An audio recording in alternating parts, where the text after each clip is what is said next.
Are you getting up or am I? Yeah, I'm okay. coming. Oh, Mr. Kirk.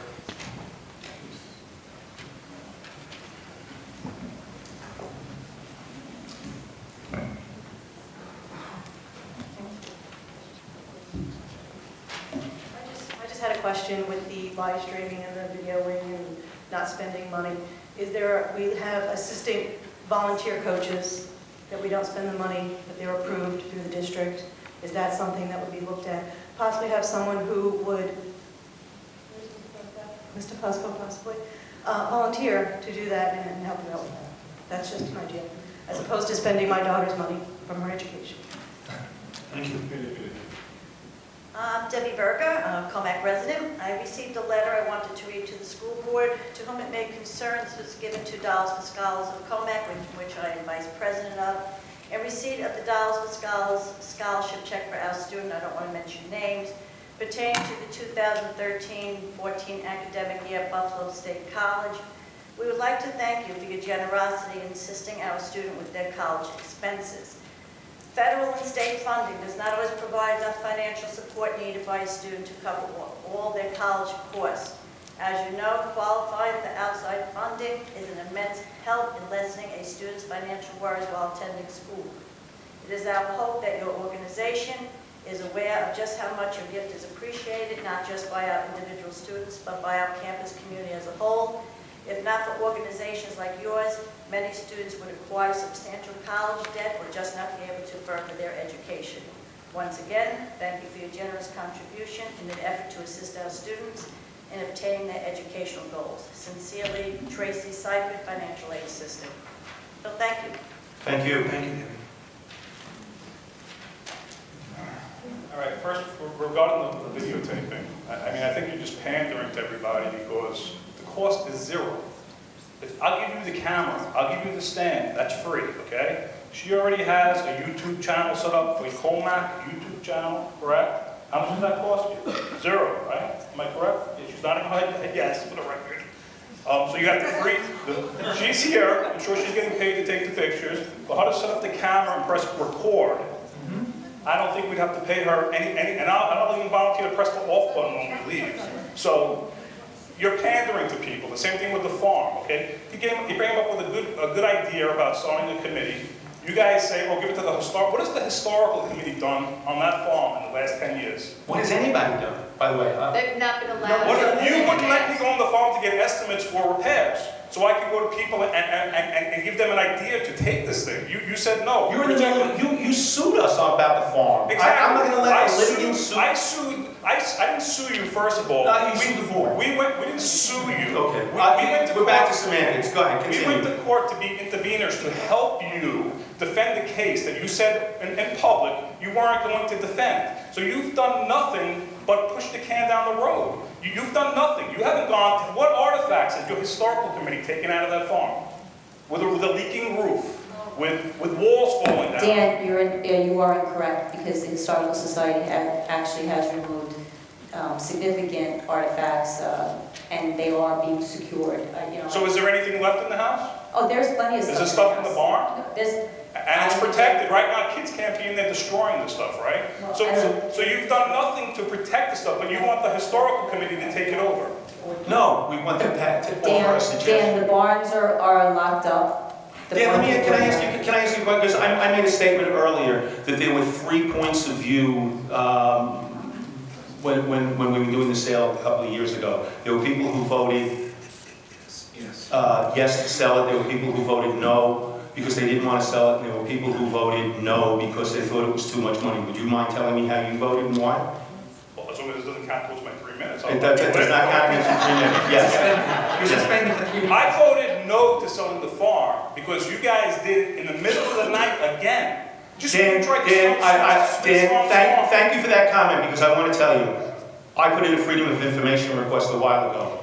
You did not vote. Yeah, correct. I didn't vote. Mentally, I vote no. Mentally you vote? Oh, I'm sorry. Mentally, I'm going to give the district $2 million. Where was I the day when the election was? Was I in Boston? Was I in Florida? Do I know? But my heart was no because what you guys did with Smith's farm. You guys tried to sell it in the middle of the night. Then you come up and you try and sell this place in the middle of the night. I'm going to get in trouble for this. This sounds like a Bill Clinton comment. But thanks for checking my voting record. I appreciate that. Well, you know, you're good at foils. Other people can do them too. Okay, great. So again, you're pandering because the farm is a no-brainer. You guys have stymied the process the whole way. We tried to intervene to get the case dismissed. You spent taxpayers' money to fight taxpayers to say, no, don't help us. It's beyond disturbing. I don't even know. But anyway. No, I know one of the things, can I say something? One of the Is it going to count to my 3 minutes? You still have 1 minute I want left. to interrupt only because these are the moments caught on our videotape. We cannot, as a board that have been elected by this community, sit here and argue with you in the same way that you come at us. And not that I'm like that anyway, but I can't do it even if I was. Because I'm not elected to get in your face the way you choose to get in ours. I didn't come up here to get in your face. You have accused us in various shades of crookery throughout this time, repeatedly. I never have had any level of being accused of being a crook before this past couple of years, this past year. It's actually been an anniversary moment here for me now that I think about it. I never was accused, and I have to sit here and take it. Now, I have a problem with the way that that kind of a moment can be thrown on screen, YouTubed everywhere, and then this district, who when you look at our success ratio, and you look at what we're doing, and you look at how well we're not spending, and yes, spending money, it's an insult to have to put the YouTube, the YouTube world is a circus. I don't want to be part of a circus.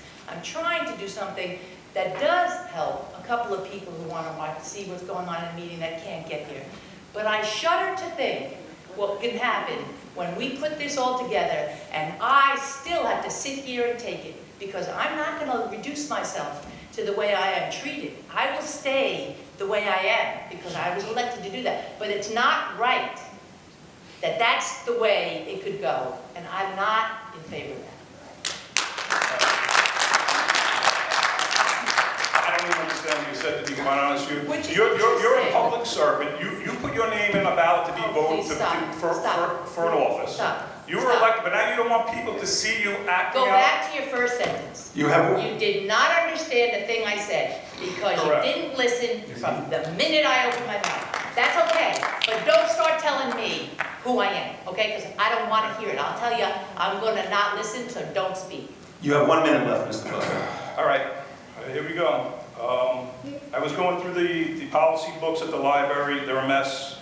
The one at the Smithtown Library has stuff that the one from the Huntington one has. The Huntington one has stuff the Smithtown one doesn't have. So my suggestion is you get a clean copy, post it online, so anybody who wants to read it can read the policy online.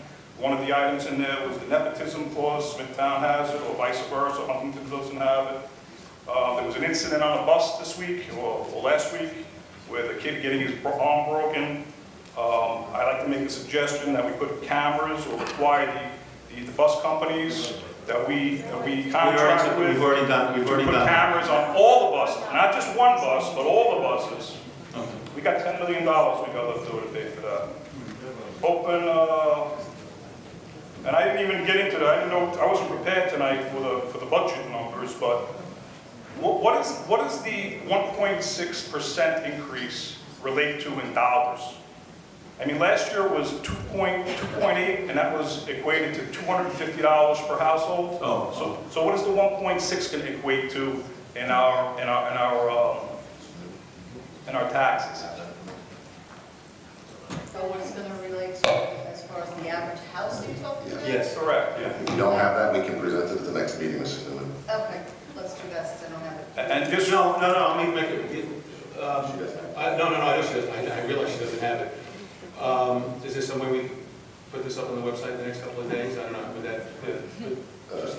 We could include it when we post tonight's presentation. We could include it in Put tonight's something on there on the presentation. website. What the number Once equates. tonight's presentation is posted, so Mrs. Lynch, please don't post tonight's presentation until this information is included, which is the average cost per household For each one. 1.585. Well, wait, no, yeah, but wait. If we do that, we also have to tell them what other number is the 2 point whatever, because people will then think they're only $100 and they're really 200. And that's not the number, I'm using an example.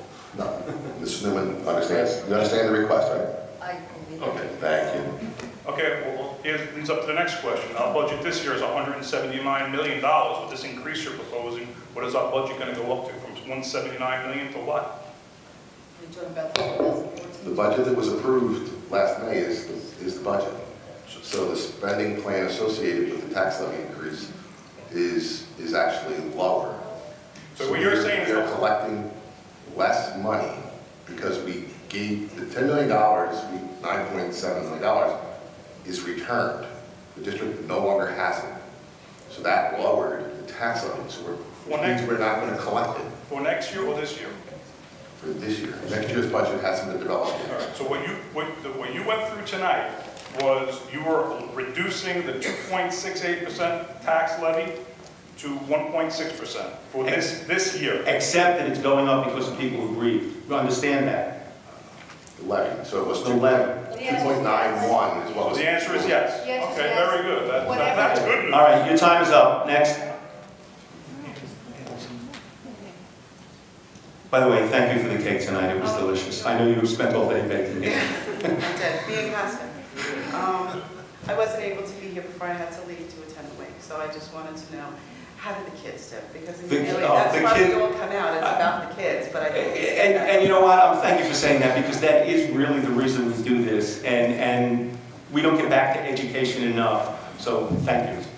How were the performances? Great? They were excellent. And they all got to have their cake? Janine, we were surrounded by the full effects of a total You morning. missed the band. You missed the band. Which is a good thing you didn't have it in the little theater, because I don't think that would have worked. Oh, God. It was amazing. Okay, great. And thank you from PTA Council for always supporting us and for doing everything that you do for the children. Thank you. Thank you, Janine. Hi, everyone. How are you? Hi. Hi. I wanted to come up and thank all of you for being here and being so dedicated to our children and all the programs that you support. I haven't said that before, so I do appreciate it. I especially wanted to thank Dr. James for testifying at the last two Senate meetings. I was very proud of you. You did a great job. You really did. I really wanted to acknowledge that. When I was up here last in June, I asked that the board consider adopting a resolution against high-stakes testing, which Dr. James spoke a lot about at his meetings, and I was wondering how we've done with that, where we stand. The board will consider that, likely consider that at its next meeting. There'll be an additional series of conversations in the community so that people understand what it is that the board will be asked to approve. The short of it is I personally, professionally have taken a stand against the amount of high-stakes testing.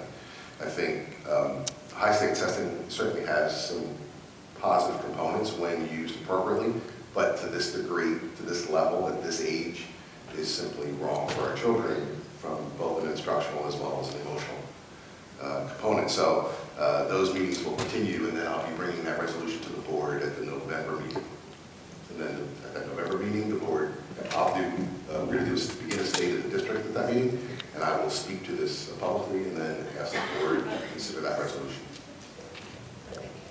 As you know, I'm also part of a focus group. I like to call it the unfocused group because I am truly not clear what our objectives are there. When I first started attending, it was very clear that I was not allowed to discuss any of the concerns that I have as a parent. At this point, there is no place within our district that I can get straightforward answers about all my many questions, such as, if you saw me in the paper on Tuesday, privacy laws. What kind of information are we submitting to the state about our children specifically? I really don't know at this point. Well, Mrs. Verdi, I will attend the next focus group meeting. I think we should develop a charge among the group to determine what the focus of the work is. Some of it has to do with sharing information about the Common Core. Common Core, there are three components I know you well know, but for the audience, there's Common Core standards, Common Core curriculum and Common Core assessments. So where will that group's focus be? Engaging parents in that conversation is a big component. The privacy issues are a significant concern to the Board of Education and myself. We do not report anything unless we are mandated to do so by the state. We have been vociferous in our objections, as you know, and I know you well know, I read the article in Bloom, and the issues associated with that cause us significant concern. Myself having a daughter entering kindergarten next year, I'm quite concerned about that and what that will mean for how they're going to track data. So we are quite in tune now. Whether or not that's going to result in any changes, the Board of Regents met the other day. They have softened in some areas, just the littlest bit around assessment, but they haven't softened on this in Bloom issue. So that may be our next area of focus, not to let go of the high-stakes testing piece. So the next focus group meeting, I'll certainly be in attendance, and we can take it from there. Okay, well, one of the things that I want to make clear, my objective coming here and going to that focus group is how do we as a district inform parents of what's going on. The conversations that you're having, I don't want to go to a focus group and discuss the things that I can read about on Engage New York. I don't want to talk about only what the state wants me to know about Common Core, because as you know, there's a lot of disagreement there. The state wants us to know, and what we want to know. I can promise you, you're not going to get the state's company line from me, although you probably noticed that in my testimony. Yes, so you will learn a lot of things about the work that we're doing that's within the realm of the state mandates, and some that we're planning in our efforts to force the state into a position where they reconsider, which is what they've been doing, whether or not it amounts to anything significant. Recently, they softened, in other words, the 8th grade assessment versus a Regents exam. Students will only be required to take one. They're applying for a waiver from the U.S. Department of Education on that. That's a softening, in my opinion. It's not sufficient by any stretch of the imagination. So managing this and moving forward, those will be the kinds of questions that I can certainly respond to, and our position on those issues, which I think, based on our previous conversations, there's a good deal of alignment. But how do we get that word out to parents? That's a big issue. So we are looking at not just meetings, but other ways of reaching out, including short videos that inform parents regarding, from our position, not Engage New York. I don't know if I answered your question. I tried. I think you have. I have one more question, and I think the train just left. I'll stop with the compliment. That was great. Thank you. Hello, Mr. Abruzzo. One quick question. How do we find out, like, the changes you guys plan to do in the school? Like, I just found out tonight that you're trying to go from 4 market periods, going to 4 market periods from 6 market periods in the high school. Since my kid's only in middle school, in elementary school, I know. Certainly there's been a good deal of talk for years in this school about the 6 market periods versus 4 market periods. They've been engaged in conversation at the building level, the shared decision-making team. I know they've begun to branch out and include parent groups. That has not come to a board meeting. It will be presented at a board meeting before it's approved. So that would be those places and those announcements. I'll make sure that when Mrs. Lynch sends out the notice of the meeting, that'll be discussed, that's included. Well, I'm not including, not that, just that. I'm saying like future things. Sure. Like something doing in the middle school. Sure. Is it going to be, come to the board, you guys are just going to vote and that's it? We have no say in it? Or? Well, some things aren't necessarily, don't necessarily require a vote by the board. So the curriculum and instruction, a lot of that is informational. So board handles policy practices now. Our practice is not to put things in place that the Board of Education is opposed to. So we bring forward those conversations, and they want to know what parents think before we make those changes. So that's the process. Are there times when decisions are made at the school level that the board is made aware of prior to that? Sure. It depends on the level. Now this one is a bigger one. This is not a small one. This is a big one. So it's not something. I don't want to, but just to make it quick. That's okay. Everyone's gone. Are you ever gonna put it on, like, on the website, we're thinking about going to 4, you know, you're just gonna do little, No, it'll be a meeting like this where we're saying tonight it's going to be discussed, oh, okay? But it won't be decided at that meeting, so you'll No, I have a know. chance. Sure. Thank you. Hello, Gary P. Har, I'm a resident.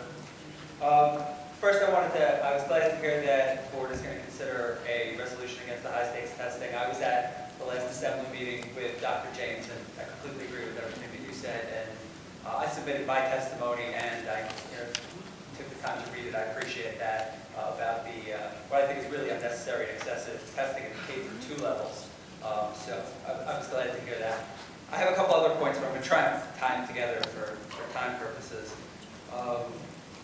The comment Ms. Elevate about the videotaping, I understand your point. I actually think that it cuts the other way, though, because, and this is, I understand exactly what you're saying, but... You'll understand more later.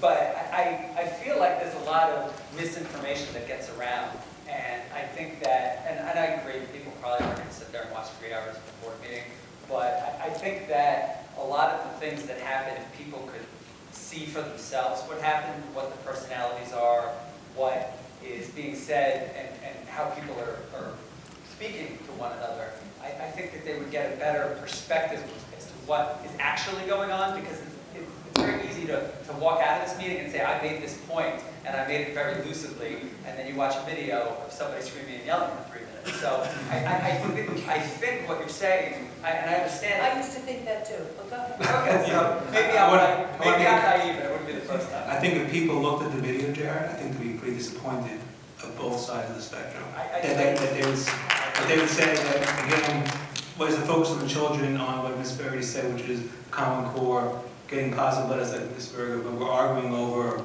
nickels and dimes instead of looking at the big picture, which is getting our kids the best education possible. Well, no, and Steve, and Mr. Hart, I totally agree with that. That's how I kind of wanted to tie it back together, but I did have a question. It's just something I didn't understand. Where the board was going to form a committee to look at anything. What does that mean? I mean, I could go out in the hallway and I could form a committee to figure out why the water in the water cooler is When we did the 2001 bond issue, we did have a committee of one of the board members, some of the CTA members, teachers, PTA, I don't even remember who else, administrators on the committee to look at what was the best way of restructuring the district, because at that point there was a question, did we add schools, did we merge schools, did we come up with a second high school, did we just add, I mean there were a lot, and it was for them to do all of the deep, in-depth work to come up with the best proposal for what was the best way to eventually spend $92 million. But I mean, is the committee, if it's an official committee that's organized by the board, are they provided with resources or a meeting space, or is it, in other words, Don't ask me, I don't think it's a great idea. Ask someone who wants to do the committee. No, I'm not talking about any specific committee. I guess my question is it any different for me and 6 people sitting in a room and talking about something, or is there something that they're getting out of the fact that they're an official committee? If I could, ostensibly, a board-appointed committee would have resources, a meeting space, without necessarily putting in a building use form, because the committee meetings called by a member of the administration, so on and so forth. If there were resources that were required, they could request resources. Doesn't mean the board would approve them, but if they wanted to perform a study. So there are districts that form merger committees.